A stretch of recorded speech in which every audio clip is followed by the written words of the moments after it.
The Tale of Peter Rabbit by Beatrix Potter.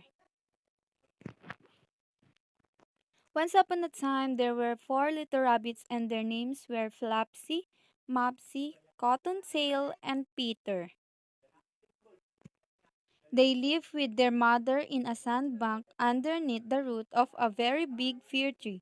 Now, my dears, said old Mrs. Rabbit one morning, you may go into the fields or down the lane, but don't go into Mr. McGregor's garden. Your father had an accident there. He was put in a pie by Mrs. McGregor. Now run along and don't get into mischief. I am going out. Then old Mrs. Rabbit took a basket and her umbrella and went through the wood to the baker's. She bought a loaf of brown bread and 5 currant buns. Flopsy, Mopsy, and Cottontail, who were good little bunnies, went down the lane together to gather blackberries. But Peter, who was very naughty, ran straight away to Mr. McGregor's garden and squeezed under the gate. First, he ate some lettuces and some French beans, and then he ate some radishes. And then, feeling rather sick, he went to look for some parsley, but round the end of a cucumber frame, whom should be met but Mr. McGregor. Mr. McGregor was on his hands and knees, planting out young cabbages, but he jumped up and ran after Peter, waving a rake and calling out, "Stop, thief!" Peter was most dreadfully frightened. He rushed all over the garden, then, for had forgotten the way back to the gate. He lost one shoe among the cabbages and the other amongst the potatoes. After losing them, he ran on 4 legs and went faster, so that I think he might have got away altogether if he had not unfortunately run into a gooseberry net and got caught by the large buttons on his jacket. It was blue jacket with brass buttons, Kit knew. Peter gave himself up for lost and shed big tears. But his sobs were overheard by some friendly sparrows, who flew to him in great excitement and implored him to exert himself. Mr. McGregor came up with a sieve which he intended to pop on the top of Peter, but Peter wiggled out just in time. Jump into a can. It would have been a beautiful thing to hide in, if it had not had so much water in it. Mr. McGregor was quite sure that Peter was somewhere in the tool shed, perhaps hidden underneath a flower pot. He began to turn them carefully, looking under each. Presently Peter sneezed.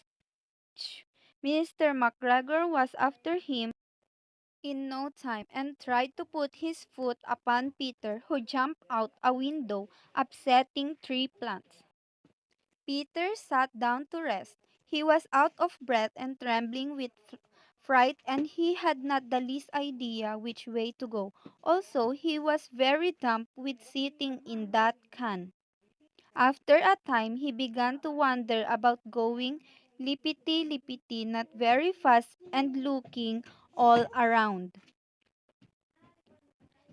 He found a door in a wall, but it was locked and there was no room for a fat like little rabbit to squeeze underneath. An old mouse was running in and out over the stone doorstep, carrying peas and beans to her family in the wood. Peter asked her the way to the gate, but she had such a large pea in her mouth she could not answer.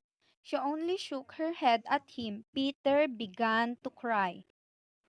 Then he tried to find his way straight across the garden, but he became more and more puzzled. Presently he came to a pond where Mr. McGregor filled his water cans. A white cat was staring at some goldfish. She sat very, very still, but now and then the tip of her tail twitches, as if it were alive.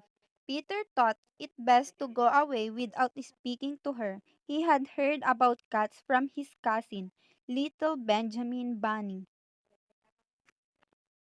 He went back towards the tool shed, but suddenly, quiet close to him, he heard the noise of a scratch, scratch, screech. Peter scattered underneath the bushes, but presently, as nothing happened, he came out and climbed upon a wheelbarrow and peeped over. The first thing he saw was Mr. McGregor hoeing onions. His back was turned towards Peter, and beyond him was the gate. Peter got down very quietly off the wheelbarrow and started running as fast he could go along a straight walk behind some black currant bushes. Mr. McGregor caught sight of him at the corner, but Peter did not care. He slipped underneath the gate and was safe at last in the wood outside the garden. Mr. McGregor hung up the little jacket and the shoes for a scarecrow to frighten the blackbirds. Peter never stopped running or looked behind him till he got home to the big tree. He was so tired that he flopped down upon the nice soft sand on the floor of the rabbit hole and shut his eyes. His mother was busy cooking. She wondered what he had done with his clothes.